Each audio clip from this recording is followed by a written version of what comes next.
بسم الله الرحمن الرحيم والصلاة والسلام على خير خلق الله نبينا محمد صلى الله عليه وعلى آله وصحبه ومن سار على نهجه واكتفى أثره إلى يوم الدين وبعد. Shuti wavandimwe bakunze bikizere Dawa TV, reka dutangire dushimagiza Allah subhanahu wa ta'ala, tumushimira uko bikwiye, dushimire Allah subhanahu wa ta'ala, tunamusaba ubufasha, dusabe Allah subhanahu wa ta'ala ubufasha. Mana nyagasani wowe usumba byose, ndagusaba ubufasha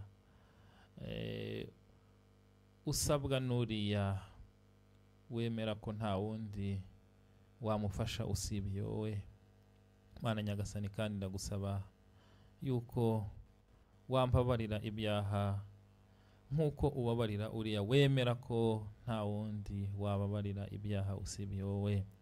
Mana nyagasani ndanagusaba yuko wantabara ukanyereka inzira igororotse nkuko utabara uriya wemeye ko nta wundi mutabazi usibye wowe.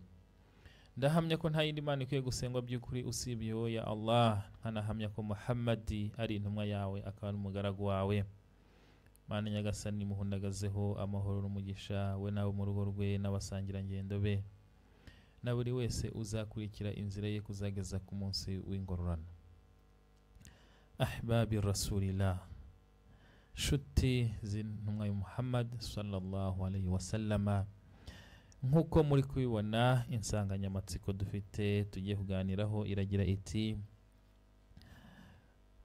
wadhaifu al-ulama'i fil mujtama'i, uruhare rw'abamenyi muri sosiyete.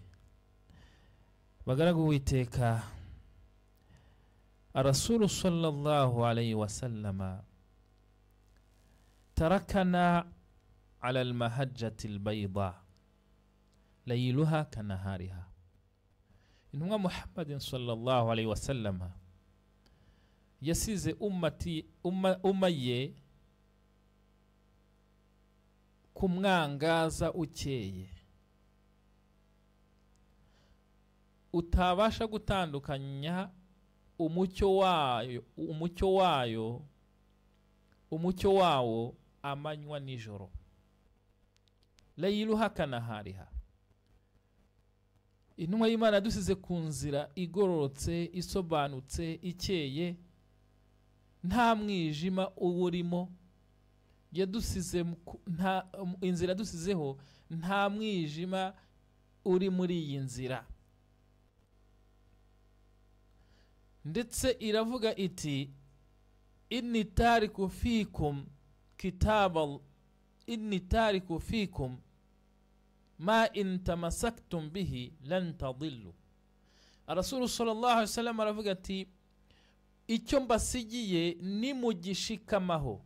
Inni tariku fikum ma in tamasaktum bihi, icyo mbasigiye, icyo mbaraze, cyangwa se iyi nzira mbaraze, uyu muyoboro mbaraze, ni muwushikamaho. Ma in tamasaktum bihi, ni muwushikamaho, lan tadillu ba'da, ntimuzigera muyoba. فأرشدنا رسول صلى الله عليه وسلم هذا. الرسول صلى الله عليه وسلم atwereka iyi nzira yadusizeho, aravuga ati inni tariku fikum ma in tamasaktum bihi lan tadillu بعده كتاب الله. فقال كتاب الله. الرسول صلى الله عليه وسلم aravuga ati mbasigiye inzira nimuyishikamo ntimuzayoba. Iyo nzira nta yindi ni igitabo cya Allah subhanahu wa ta'ala. ولقد أدى النبي صلى الله عليه وسلم الأمانة. رسول yasohoje iyi ndagizo, yasohoje ubutumwa, وبلغ الرسالة ونصح الأمة وكشف الغمة وبه أكمل الدين وتمت النعمة. Intumwa Muhammadin sallallahu alayhi wa sallama yasoje ubutumwa agira umma inama, ndetse amaze gusoza ubutumwa Imana irabwuzuza, iravuga iti al-yawma akmaltu lakum dinakum.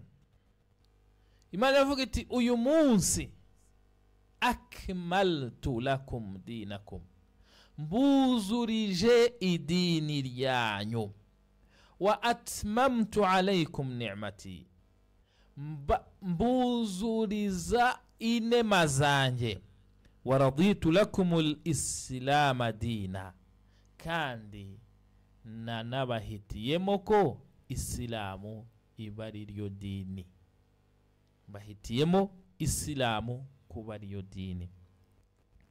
watarakana ala albayda'i layluha kannahariha, umucyo Rasul sallallahu alaihi wasallam yadusizeho nkuko namaze kubivuga haruguru, ni umucyo amanywa nijoro bingana, la yazighu anha ila halik. Uzitandukanya n'uyu mucyo, uzitandukanya n'iyi nzira Rasul sallallahu alaihi wasallam yadusizeho, uwo nguwo azaba yoramye. وقال صلى الله عليه وسلم في خطبة الوداع, Rasul sallallahu alaihi wasallam aravuga muri khutba ye yo gusezera ava hano kuri isi, aravuga ati taraktu fikuma in tamassaktum bihi falan tadillu ba'di abadan kitab Allah ta'ala. Rasul sallallahu muri khutba ya nyuma yo gusezera aravuga ati mbasigiye icyo muzashikamaho ntimuyobe nyuma yanjye, ari cyo gitabo cya Allah. وبشرنا صلى الله عليه وسلم بأن الهدى والخير لن ينقطع عمن طلبه إلى يوم القيامة. الرسول صلى الله عليه وسلم hano ari kutugaragariza ko yaduhaye inkuru nziza, basharana bi anna alhuda, yaduhaye inkuru nziza ivuga ko inzira igororotse, wal khairu ni icyiza, lan yanqati'a ntibizashika, bizahoraho, aman talabahu kuri wa wundi uzashaka gukurikira inzira nyakuri, nushaka gukurikira icyiza, ila yawmil qiyama, kuzageza ku munsi w'qiyama. Bagarago ba Allah, shuti zintumwa Muhammadun sallallahu alayhi wasallam, قال صلى الله عليه وسلم لا تزال طائفة من أمتي ظاهرين على الحق لا يضرهم من خالفهم ولا من خذلهم حتى يأتي أمر الله وهم على ذلك. Rasul sallallahu alaihi wasallam aravuga ati umma izashikama kukuri, la yadurruhum man khalafahum, uzitandukanya niyo umma ntacyo azayitwara, uzitandukanya na umma ishikamye kukuri ntacyo azayitwara.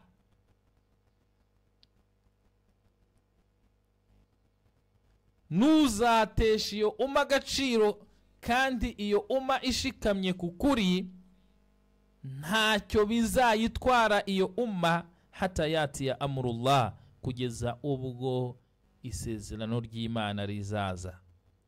Yana bazashikama ku dini, bagashikama kuri iyi nzira, bagashikama kuri ubumenyi twasigiwe n'intumwa Muhammadin sallallahu alayhi wasallama, bakabushikamaho gitwari, ntibagamburuzwe n'icyo ari cyo cyose, ntibateshuke. Abo ngabo ntawe uzagira icyo abatwara kuzageza umunsi isezerano ry'Imana rizazira. Iri tsinda cyangwa se rero iyi umma, hum ahlul ilm bi kitabillahi ta'ala.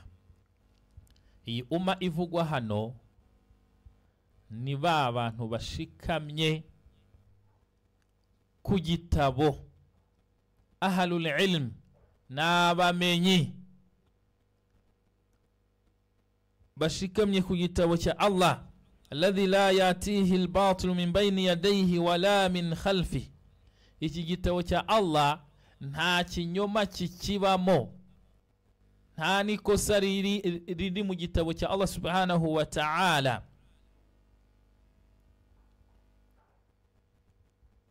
iyi umma rero ishikamye kuri kino gitabo ummatu al-ilm, iri tsinda ry'abamenyi, aba bantu bashikamye ku gitabo cya Allah subhanahu wa ta'ala, hadhihi ta'ifatuhum al-ulama, iri tsinda nta rindi n'abamenyi, al-alimuna bi shar'illah, bariya bigisha ishariya ya Allah, alladhina afnaw a'marahum fi fiqhi al-kitabi was-sunnah, bariya iteka barangajwe no gusobanura no gusobanukirwa no gusobanurira abandi iki gitabo ndetse n'imigenzo y'intumwa Muhammad sallallahu alayhi wasallam.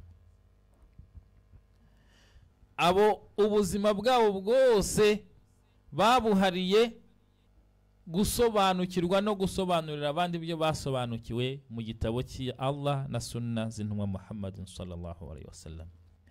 هؤلاء العلماء العاملون بعلمهم على هدى وبصيرة. abo bamenyi turi kuvuga n'abahamagarira abandi ndetse ni n'abarangwa no gushyira mu bikorwa ubumenyi bamenye babukomoye mu gitabo cya Allah na sunna z'intumwa Muhammad sallallahu alayhi wasallam.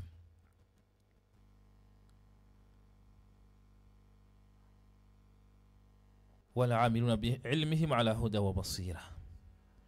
abangaba bakoresha ubumenyi bamenye bakoresheje ilmu, bakoresheje umuyoboro ndetse kandi no gusobanukirwa. Adaimuna ila Allah, adauna ila Allah, abahamagarira abandi kugana Allah, abahamagarira abandi Allah, gusenga Allah bil hikma, bakoresheje hikima allati wahabahumullahu iyaha, abahamagarira abandi kugana Allah, gusenga Allah bakoresheje bwa bumenyi, bakoresheje ya migenzo y'intumwa Muhammadin sallallahu alaihi wasallam bigishijwe na Allah subhanahu wa ta'ala. Haulai hum warathatul anbiya, abo nibo basigire babahanuzi. Wa innal anbiya, mu byukuri abahanuzi intumwa, lam yuwarithu dirhama wala dinara, ntibigeze basiga uwundi murage, nta wundi murage basize, ntabwo bigeze basiga umurage w'amafaranga, ntibasize umurage w'amadinari cyangwa amadirhama, walakin warathu ilma, icyo baraze n'ubumenyi. Faman akhadha bihi faqad akhadha bihadhin wafir, uzafata ubumenyi bw'umurage w'intumwa, abo ngabo bazaba bafashe umurage ushyitse, bazaba bafite bafashe umurage ushyitse, bafite amahirwe muri make. Faman arada suluka manhajil anbiya, umuntu wese rero ushaka gukurikira inzira y'intumwa, inzira y'abahanuzi, falyalzim gharza al-ulama. Munyumve neza abayisilamu, mudukanguke. Man arada suluka manhaj al-anbiya, umuntu ushaka kuyoboka inzira y'abahanuzi. Man arada suluka manhaj al-anbiya, ushaka gufata inzira y'abahanuzi agakurikira abahanuzi. Falyalzim gharza al-ulama, nakomere kubamenyi, niyidode kubamenyi, nashake abamenyi, abane nabo, ave muri babandi bitandukanyije n'abamenyi, akurikira abamenyi. Falyalzim gharza al-ulama, wa man arada tariqa ila Allah, nuriya ushaka inzira imuganisha kwa Allah subhanahu wa ta'ala. Man arada tariqan ila Allah, ushaka inzira imuganisha kwa Allah, fa'alayhi bil ulama, nakomere kubamenyi, nabane n'abamenyi. Fahum awliyaullah, abamenyi nibo nshuti za Allah subhanahu wa ta'ala. Wa qad rafa'a Allahu ta'ala min aqdarihim وعظم شأنهم فقال تعالى يرفع الله الذين آمنوا منكم والذين أوتوا العلم درجات. الله سبحانه وتعالى muri surati المجادلة aya ya 11 Allah aravuga ati Allah yabahaye icyubahiro, yahaye abamenyi icyubahiro. Rafa Allahu ta'ala min aqdarihim, Allah yabazamuye inzego abaha agaciro. Wa'azama sha'nahum, abasumbye ibindi biremwa. Faqala, aravuga ati yarfa'illahu alladhina amanu, Allah subhanahu wa ta'ala azamura abemeye n'abamenyi. yarfa'illahu alladhina amanu walladhina utul ilma, Allah subhanahu wa ta'ala azamura abemeye muri mwe n'abamenyi darajatin, abazamura mu ntera, yabazamuye mu nzego. Nguko Allah subhanahu wa ta'ala yahaye agaciro abamenyi. Washahida lahum annahum yakhafunahu, Allah subhanahu wa ta'ala kandi numushahidi numuhamya yahamije ko annahum yakhafunahu, abamenyi aribo batinya Imana by'ukuri.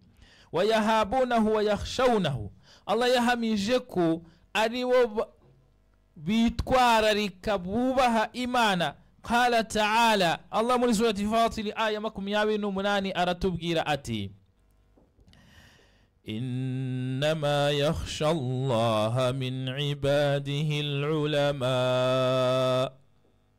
Innama yakhsha Allah, mu by'ukuri abatinya Allah mu bagaragu be al-ulama, n'abamenyi bagaragu witeka. Niyo mpamvu muhamagarirwa kwidoda kubamenyi, niyo mpamvu muhamagarirwa gukomera kubamenyi bagaragu ba Allah subhanahu wa ta'ala. Shuti zinumwa Muhammadin sallallahu alayhi wasallam, bakunzi bintumwa Muhammadin sallallahu alayhi wasallam, turahamagarirwa kwibanda no kubana no kwihomeka, yani no kwidoda no kwifatanya n'abamenyi, gukomera kubamenyi, gushyigikira abamenyi. Kubera iki? Allah subhanahu wa ta'ala rafa'a manzilatahum, Allah yabazamuye icyubahiro. Wa shahida lahum bil khawfi, shahida lahu annahum yakhafunahu, Allah yabazamuye mu cyubahiro kandi abanumuhamya yuko ari bo batinya Allah subhanahu wa ta'ala. Fahaulai awliyaullah, abamenyi ni inshuti za Allah subhanahu wa ta'ala. Wa amara subhanahu wa ta'ala bi ta'atihim wa tiba'ihim. Si ibyo gusa, Allah subhanahu wa ta'ala yategetse kumvira abamenyi. Amara Allah subhanahu wa ta'ala bi ta'ati ulama, yategetse kumvira abamenyi. Wa itiba'ihim, anategeka kubakurikira. قال تعالى, الله سبحانه وتعالى أتي يا أيها الذين آمنوا أطيعوا الله وأطيعوا الرسول وأولي الأمر منكم. الله سبحانه وتعالى mwumvire Allah yemwe abemeye, ya ayyuha alladhina amanu yemwe abemeye, ati'u Allah ni mwumvire Allah, wa ati'u rasula mwumvire intumwa, abagatatu wa ulil amri minkum n'abahawe ubumenyi muri mwebwe. Allah subhanahu wa ta'ala tegetse kumvira abamenyi. وجعل الرسول صلى الله عليه وسلم إكرامهم من تعظيم الله تعالى. bityo Allah subhanahu Rasul sallallahu alayhi wa sallam yavuze ko ikramil ulama, kubaha abamenyi, kwakira abamenyi, kubaha agaciro, min ta'zimillah, nuguha agaciro Allah. Kubaha abamenyi nukubaha Imana. Qala sallallahu alayhi wa sallam, intumwa y'Imana ihamuhisha yavuze iti inna min ijlalillahi ikrama dhi shaybatil muslim wa hamilil qur'ani غير الغال فيه والجاف عنه. وإكرام ذي سلطان المقسط. رواه أبو داود. عباد الله بقرقوا ويمانا أحباب رسول الله شتزنوا محمد صلى الله عليه وسلم. كل هذه أدلة إذ زوس نيجي هميا إبني هميا الصريح بسوانوتse على إكرام العلماء بهمغريرا أبمرا بهمغريرا أمة كوبها أبمني بابو kugeza ubwo intumwa Muhammad sallallahu alaihi wasallam muri hadithi iboneka mu gitabo cya Abu Dawud yavuze iti inna min ijlalillahi mu bikorwa byo guha agaciro Allah icyubahiro, yani mu kubaha Allah, ikrami dhi shaybatil muslimi, nuku yani mu bikorwa byo kubaha Imana harimo kwakira umusaza w'umuyisilamu dhi shaybatil muslim, kwakira no kubaha umuyisilamu ashayba wazanye imvi, umuyisilamu wamaze gusaza, yani umuntu mukuru.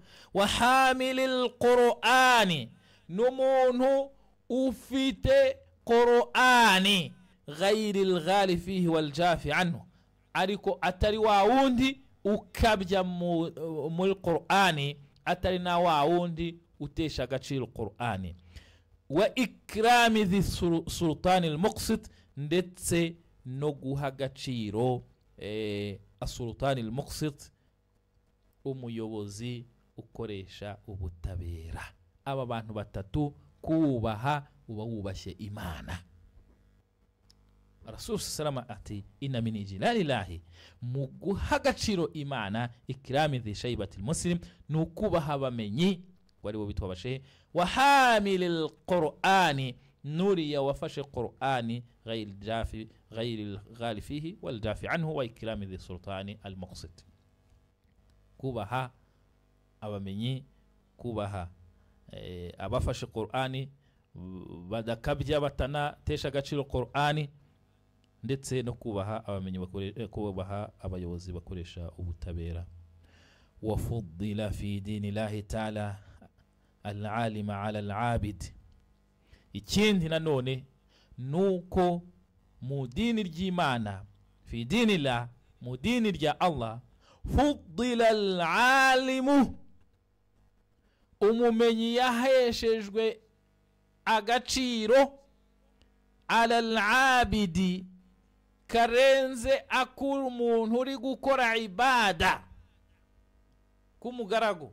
Yani Allah subhanahu wa ta'ala yahaye agaciro abamenyi karenza kabandi bantu, li asbabin, kubera impamvu, minha anna al-abida inma yarji'u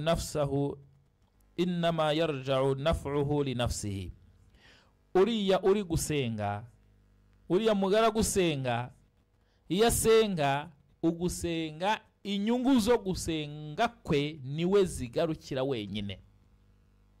Yani idini ya Islamu, idini ya Allah yasumbishije usenga, yasumbishije umumenyi usenga, yani usenga yasumbishijwe umumenyi. Nsinda bivuga gute ko numva amabone majihuri ikinyarwanda iri kunshaka. Umumenyi yahawe agaciro karuta kusenga, kubera yuko uriya muntu uri gusenga, ugusenga inyungu zo gusenga niwe zigarukaho wenyine. Ariko umumenyi, wa amal alimu, naho umumenyi, fanaf'uhu yata'ada ila ghayrihi, inyungu z'ubumenyi bwe zigera ku bandi, ziramurenga zikagera no ku bandi, minahal umma, zikagera no kuri umma ye. Bali wa yabqa atharuhu hatta ba'da wafatihi, ndetse effect z'ubumenyi bwe zirakomeza zikabagumaho, yani ingaruka z'ubumenyi bwe zirakomeza zikagumaho hata ba'da wafati, na nyuma yo gupfa kwe. Hadha, ibi niyo mpamvu idini yarutishije ubumenyi usenga. wal ajli hadha jaa fi al-athar, kubwiyi impamvu hari imvugo yaje muri athari ivuga ngo inna allaha wa malaikatahu, mu byukuri Allah, mu byukuri Imana, wa malaikatahu, n'abamarayika bayo, wa ahlus samawati wal ardi, n'abantu bo mu birere n'isi, hatta namla fi juhuriha, kugeza no ku rushishi ruri mu mwobo warwo, wa hatta alhuti fi lbahari, no kugeza ku ifi iri mu nyanja, la yusalluna ala muallimin nas alkhair, ala muallimin nas alkhairi, la yusalluna, abo bose basabira, baha amahoro, basabira imigisha, ubusabe bwabo abo bose bugera ku mwarimu wigisha icyiza, wigisha neza, umwarimu wigisha ibyiza, Imana, abamarayika, ibiremwa byose Imana yaremye biri mu isi, biri mu kirere no mu isi, kugeza no kurushishira umwobo warwo, no kugeza ku ifi iri mu nyanja, la yusaluna ala muallimi alkhayr, ala muallimi nas alkhayr, basabira uriya muntu uri kwigisha abantu icyiza, ineza. أيها المؤمنون بمر معنا، إن العلماء المرشدون إلى الطريق الله تعالى وبهم صلاح الدين، بقرقوا الله بمر معنا أممين أبمين nibo bagayida, nibo berekera, bayobora abantu inzira igana kwa Allah subhanahu wa ta'ala, wabihim salahuddin, kandi kubashikamaho no kubakomeraho bituma idini ry'abemera ritungana, fa innahum silsilatul musila ila sahibi shari'a, kubera yuko abo bamenyi nibo sheni,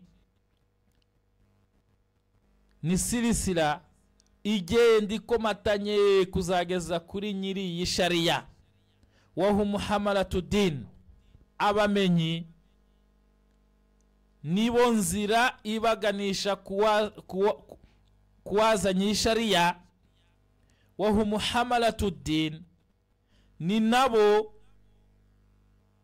bikorezi cyangwa se batwaye iri dini.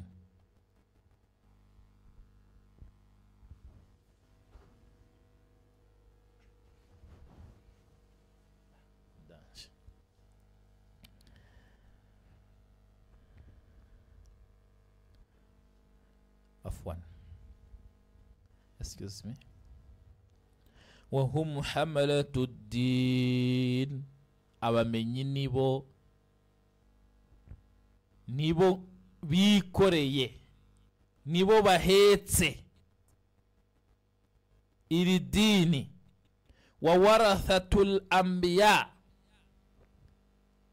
yani abamenyi nibo ngabo ziri dini, hamalatuddin, wa warathatul anbiya'i, ndetse ni nabo bazungura b'abahanuzi, idh bihim wasala shar'u Allah subhanahu wa ta'ala ilayna, kubera kubgabo iri dini, iyi sharia yatugezeho binyuze kuri bo.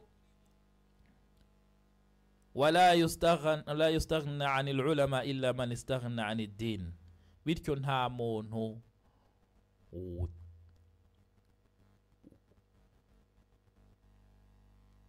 mbese nta muntu witandukanyije n'abamenyi akagaragaza ko abamenyi badakenewe kuri we, usibye uriya muntu witandukanije n'idini. Yani kwitandukanya n'abamenyi, gupfobya abamenyi, gutesha agaciro abamenyi, kudaha abamenyi value, agaciro,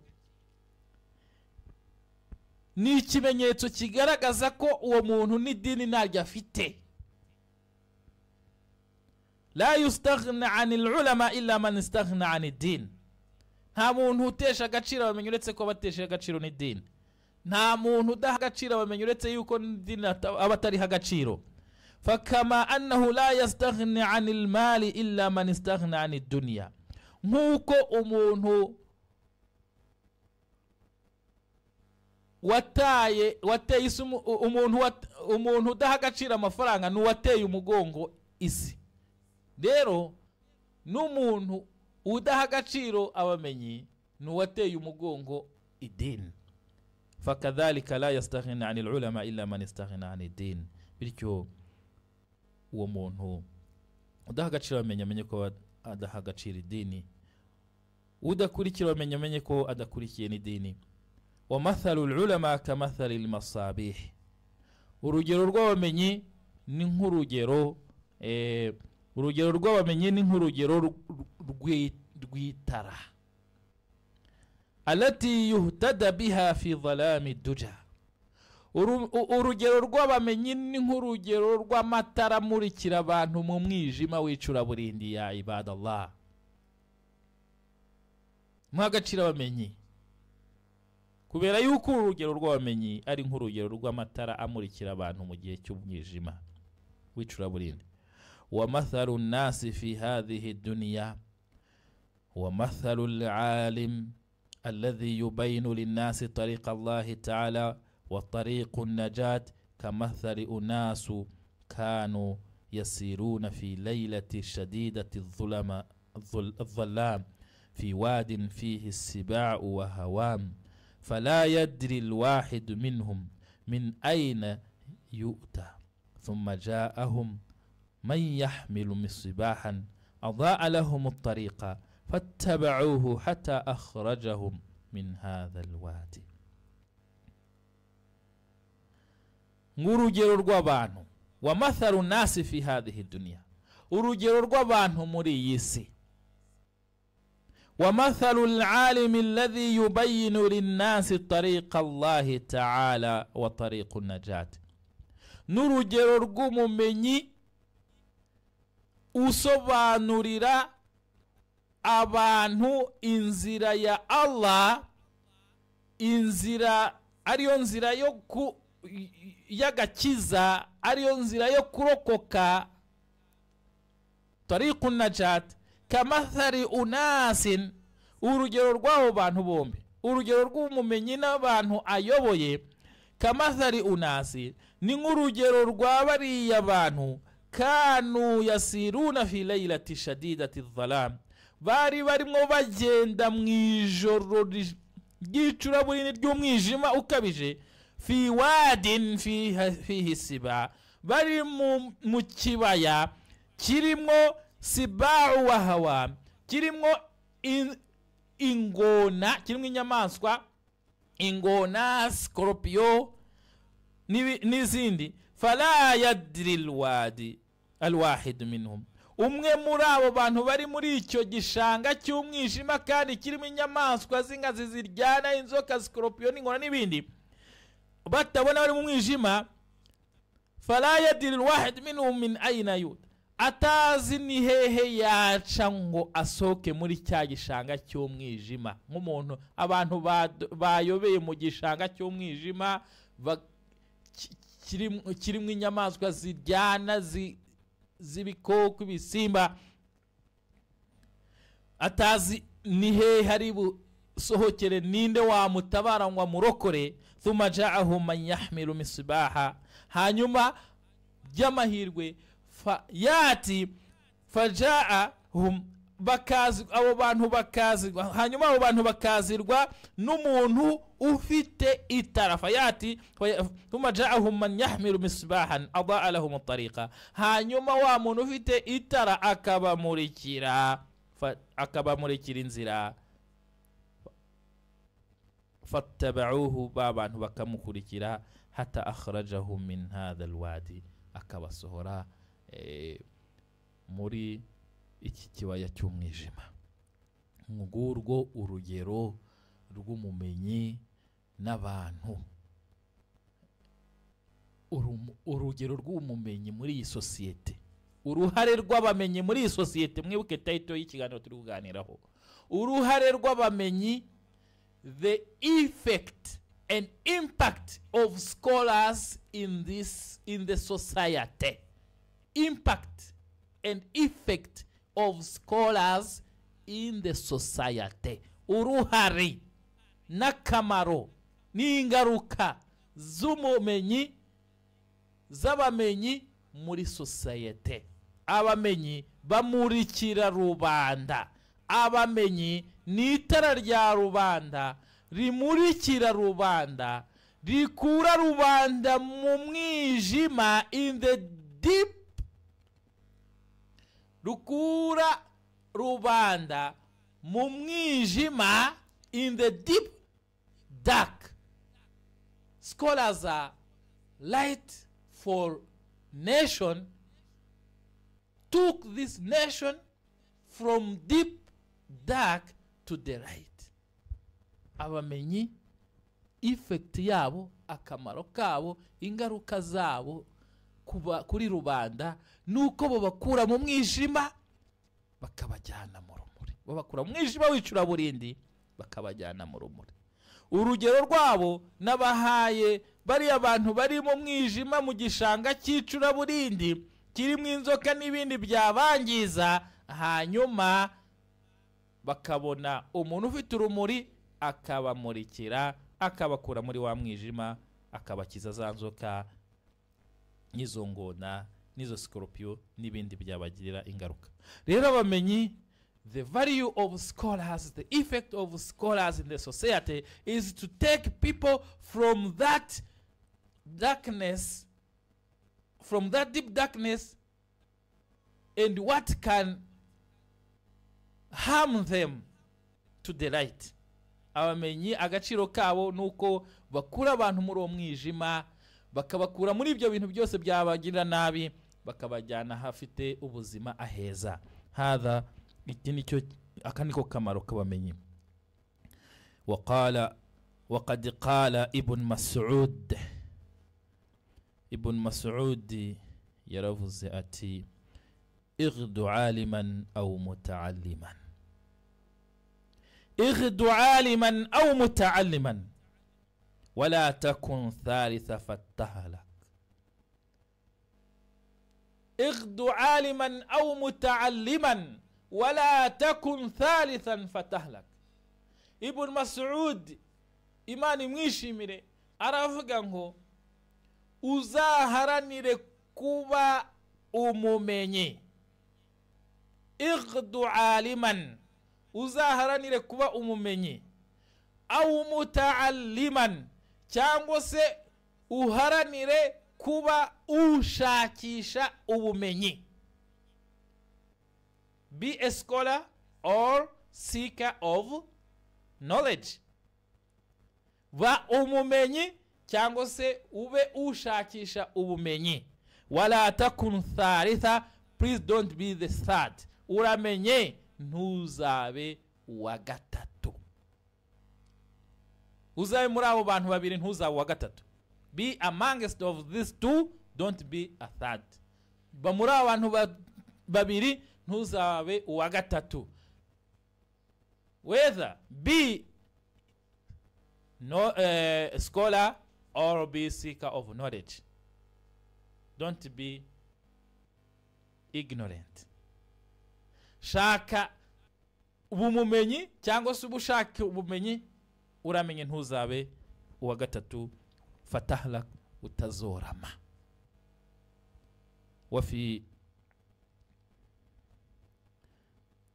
قوله تعالى, الله سبحانه وتعالى فقتي فاسألوا أهل الذكر إن كنتم لا تعلمون.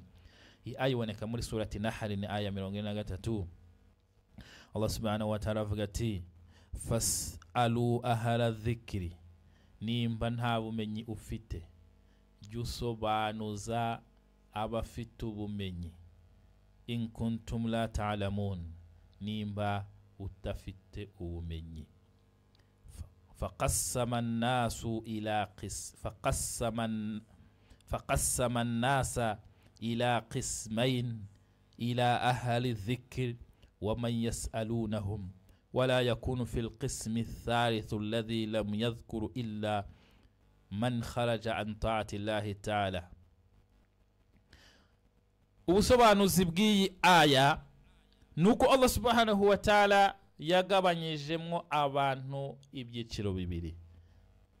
Faqasama nasa ila qismain, yagabanyijemo abantu ibyiciro bibiri. Ila ahli dhikri, icyiciro cy'abamenyi, wama yasalunahum, n'icyiciro cy'abasobanuza bamenye ibyo badasobanukiwe. Wala yakunu fil qismi thalith, ntawe ujya mu cyiciro cya gatatu rero cy'injiji, kuko ubaza umenyi ni umunyeshuri, nawe utabaza ubumenyi nta n'ubumenyi afite, uwo nguwo ni injiji. Wala yakunu fil qismi thalith, ntawe ujya mu cyiciro cya gatatu rero cy'injiji, alladhi lam yadhkaru illa man kharaja an ta'ati Allah. Uwo muntu ugiye muri icyo cyiciro cya gatatu ni wa muntu wanze kumvira Allah. وقال علي رضي الله عنه، علي imana imwishimire yaravuze ati annasu thalatha. Ali radiyallahu anhu imana imwishimire yaravuze ngo annasu thalatha, abantu ni bangahe? Ni batatu. Annasu kam? Thalatha. Uyu ni Ali ibn Abi Talib ati annasu thalatha, abantu ni batatu. Afwan,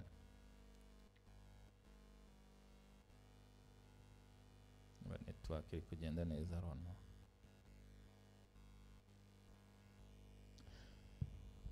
قال علي بن أبي طالب، علي بن أبي طالب imana imwishimire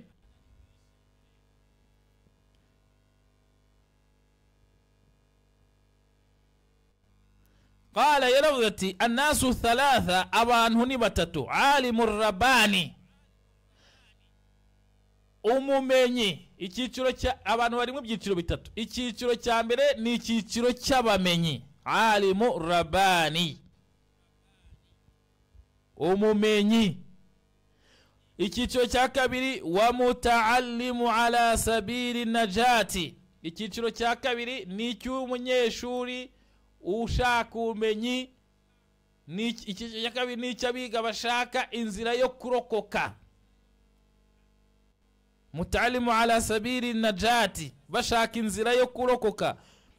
Naho icyiciro cya gatatu wal qismu thalith, icyiciro cya gatatu wa hamaju ru'a'i atba'i kulli na'iq yamiluna ma'a kulli sa'ih lam yastadi'u bi nuri al-'ilmi wa lam yalju ila rukni wathiq.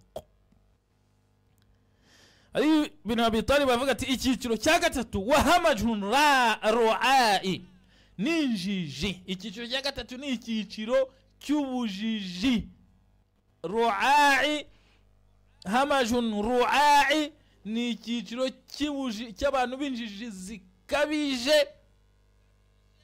Hamajun ni injiji, ru'a'i ni bari abantu biruka baragira amatungo. Bariya bacuma b'amatungo baragira amatungo. Rero Ali ibn Abi Talib ati wa qismu thalith hamaju ru'a'i, ni bariya abantu b'injiji birwa basifura inka. Atba'u kulli na'iqin, arabasobanura avuga ngo izo njiji, abo bantu be mu cyiciro cy'injiji, atba'u kullu na'iqi, ni bariya bakurikira buri jwi ryose ry'igikobwakobwa, ijwi ribasifura. Abantu bakurikira abantu bavuza igikobwakobwa, niyo mpamvu kuvuga igikobwakobwa muri Islamu ari bitemewe. Yamiluna ma'a kulli sa'ihin, buri wese basifuye baramukurikira. Buri kintu cyose kije serwakirije yose barayikurikira. Yamiluna kulusae, buri gikomye cyose, buri kibitse cyose baragikurikira. Lam yastadi'u binuri ilmi, ntabwo bigeze bagira kumurikirwa, yani bakurikira buri usifuye wese, ntabwo bigeze bagira kumurikirwa n'umucyo w'ubumenyi. Lam yastadi'u binuri ilm wa lam yalju ila rukunin wathiqin, kandi ntibigeze bitabira inkingi hamye. Bagaragu Uwiteka, rero bil ulama salahu dunya, nidukurikira abamenyi isi zatungana. Li'annahu lan fisala bayna din wa dunya, kuko ntabwo dushobora gutandukanya isi ni dini. Niyo mpamvu Imam Ahmed avuga ati annasu muhtajuna ila al-ilmi aktharu min hajatihim ila at-ta'am. Imam Ahmed aravuga ngo abantu bakeneye ubumenyi, aktharu min hajatihim ila at-ta'am wa sharab, abantu bakeneye ubumenyi kurenza uko bakeneye ibyo barya n'ibyo banywa. Li anna at-ta'ama wa sharaba yuhtaju ilayhi fil yawmi marra, kubera yuko ibyo kurya n'ibyo kunywa ibyo tubikenera ku munsi inshuro imwe gusa, au marratayn, byakabya bikaba inshuro ebyiri. Umuntu akenera kurya inshuro imwe ku munsi, cyangwa se byakabya yakabije bikaba inshuro ebyiri. Wal ilmu yuhtaju ilayhi bi'addadil anfas. Imam Ahmed aravuga ati naho ubumenyi bukenerwa buruko uhumetse, yani nk'uko uhumeka, nk'uko umuntu akenera umwuka wo guhumeka. Uramutse ubuze umwuka wabaho wapfa.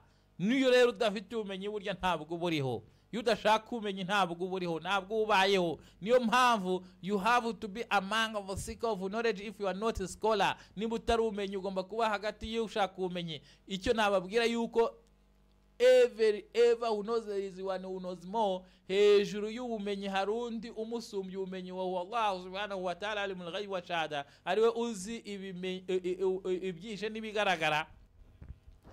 Allah subhanahu wa ta'ala nta n'ikibabi kigwa hasi uretse yuko akizi, cyaba icyumye n'ikikiri kibisi byose arabizi, n'ikigwa hasi byose biri mu gitabo. Allah subhanahu wa ta'ala nta kintu kimwe kibaho ngo kimwisobe uretse yuko byose abizi biri mu gitabo.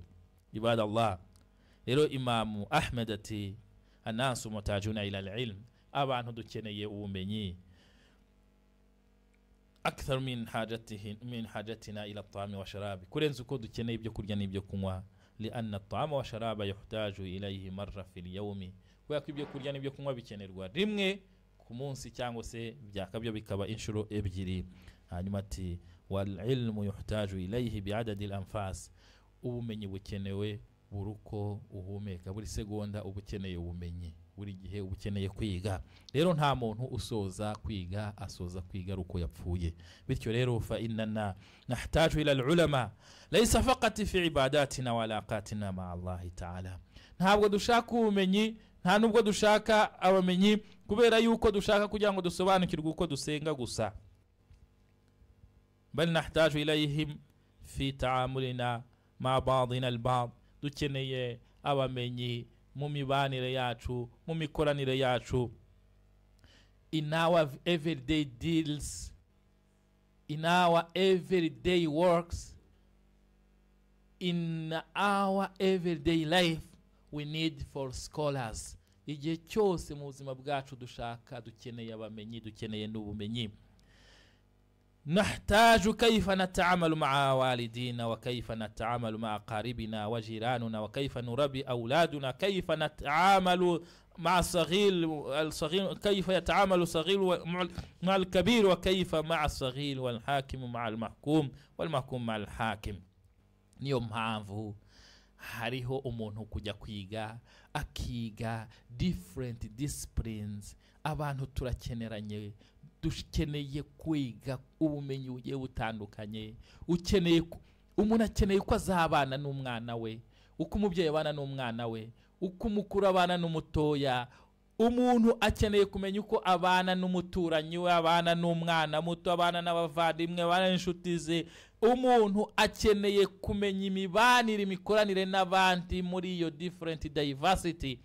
Bagaragu Uwiteka, dukeneye rero ubwo bumenyi bwose. We need all that skills. Ubwo bumenyi bwose n'ubwo buhanga bwose turabukeneye. نحتاج إليهم في معاملتنا الأسرية في أحكام الزواج والطلاق. dukeneye umuntu akeneye umuyobozi akeneye uko amenya ubuhanga bw'imiyoborere bw'abayobora. The leaders need knowledge about how they deal with their followers. Abamenyi bakeneye kumenya uko babana nabo bayobora. Abantu bakeneye kumenya uko babanirana nabo bashakanye. Ibyo byose nahtaju ilayhim fi muamalatina al-usariya. Dukeneye uko tubana muri families fi ahkami ziwaji wa talaq. Dukeneye kumenya amategeko y'abashakanye, amategeko ya za divorce. Wa fi muamalatina al-maliya fi bay'ina wa shara'ina. Dukeneye kumenya iyo turi ku isoko turi gushaka amafaranga mu bucuruzi, uko ducuruza, uko duhaha, uko tugurisha. Wa ijaratuna wa ziraatuna. Dukeneye kumenya abakora imirimo iyo renting, ubucuruzi, gukodesha, ubuhinzi. Yani dukeneye aho hose fi kulli maidan min mayadin alhayat lahu irtibat wathiq bi shar'i. Aho hose hagiye hafitanye isano ni sharia, uburyo isharia yagiye ivuga muri ibyo byiciro byose. Bityo rero bagaragu Uwiteka, wa inana fi hayatina nahtaju ila at-tajir wal muzari wat tabib wal muhandis wal mudir wal hakim. Mu mibereho yacu ya buri munsi dukeneye mu bucuruzi bwacu dukeneye abayobozi bayobora ubucuruzi. Mu buhinzi bwacu dukeneye ba agronomy, aba engineer. Mu bwubatsi wat tabib, no mu rwaye umuntu akenera muganga. Wal muhandis dukeneye wal mudir, dukeneye aba directors. Wal hakim dukeneye aba avoka. Dukeneye ibyo byose mu buzima turakeneye in different styles, in different disciplines. Dukeneye abamenyi mu byiciro bigiye bitandukanye. Wa kullu haula yahtajuna ila al-ilm wal ulama. Abo bose rero baba bakeneye ubumenyi, bakeneye n'abamenyi. Twavuze rero ko nta muntu wirengagiza abamenyi, uretse ko nta muntu wirengagiza abamenyi uretse yuko aba yirengagije idini. Wa inna nasa idha istaghnu 'anil ulama wa warathatul anbiya'i aw kharaju an ta'atihim lam yafsidu dinahum fa'azib bal yafsidu dinahu wa dunyahum 'ala al-hadd as-sawa. Ngo y'abantu birengagije ubumenyi, iyo abantu birengagije ba nyirabwo bakirengagiza abamenyi, ntabwo bangirika idini gusa, ahubwo n'isi yabo irangirika. Rero bagaragu Uwiteka, ahangaha niho tugarukiye tugaragaza effect and impact of scholars in the society. Aha niho tugarukiye mu isomo ryacu cyangwa se mu nsanganyamatsiko yacu twa dufite uyu munsi ivuga ngo agaciro n'uruhare rw'abamenyi muri societe. Twabonye ko abamenyi ari itara rimurikira rubanda, bityo dufate abamenyi tubakomereho nk'uko twatangiye tuvuga tuti man arada manhaj al-anbiya fal yalzimu gharza al-ulama. Ushaka gukurikira inzira y'abahanuzi n'intumwa na niyidode kubamenyi, na komere kubamenyi. Wa man arada manhaja as-sabila ila Allah, as-sabilu an-najat fa alayhi bil ulama. Nimba unashaka inzira ikuganisha ku Mana, sabilu an-najat, inzira y'agakiza yo kurokoka, shikama kubamenyi. Kandi n'ushaka no gutunganirwa, And if you want success in this worldly life, be with scholars. Nimba ushaka ubumenyi, niba ushaka gutsinda muri ubuzima, ba hamwe n'abamenyi. Mu gusoza ndavuga nti Ali ibn Abi Talib yavuze ngo ba hamwe n'abamenyi, cyangwa se bumumenyi cyangwa se ushaka umenyi ntuzaba wa gatatu. Ibn Mas'ud. Hanyuma rero bagaragu witeka, muramenye ntimuzaye mu gice cya gatatu. Uzaye mu gice cya gatatu kinjiji, uwo nguwo ni wa wundi watandukanye n'imvugo z'Imana ndetse n'imvugo z'intumwa Muhammad sallallahu alayhi wa sallama. Je mwari kumwe n'uvandimwe wanyu Sheikh Musa Habarurema. Kanda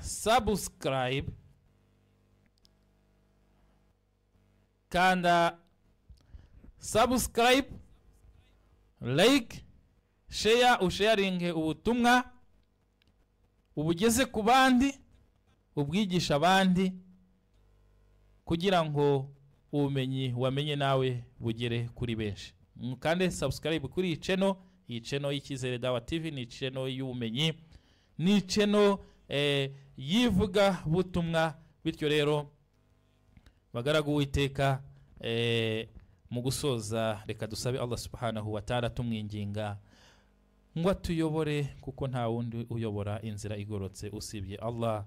Bagaragu witeka, twongere twinginga Allah subhanahu wa ta'ala kudushyira mu bo yababariye, kuko turi abanyamakosa. Mana nyagasani, turagusaba imbabazi z'ibyo twakoze n'ibyo twibagiwe kugusabira imbabazi. Utubabarire maze Mana nyagasani utuyobore inzira y'abamenyi. Mana nyagasani uzaduhe iherezo ryiza. Bifadli subhana rabbika rabbil izzati amma yasifun, wa salamun ala al mursalin, walhamdulillahi rabbil alamin.